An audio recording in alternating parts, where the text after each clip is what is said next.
bang nangutang sa inyo at hindi pa nagbabayad at parang wala ng balak magbayad, pero nakikita niyo post po siya ng post mga bossing ko at parang mas mayaman pa sa inyo. O gawin niyo po ito mga bossing ko, umaga niyo po ito gagawin.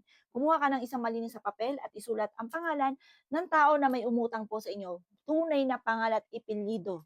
Importante po yun. Dapat alam niyo po yan. Kaya magpapautang ka, alamin mo muna ang kanyang tunay na pangalan at ipelyido. At pagkatapos mga bossing, kumuha po kayo ng sile na pulang-pula, siling labuyo, pulang-pula.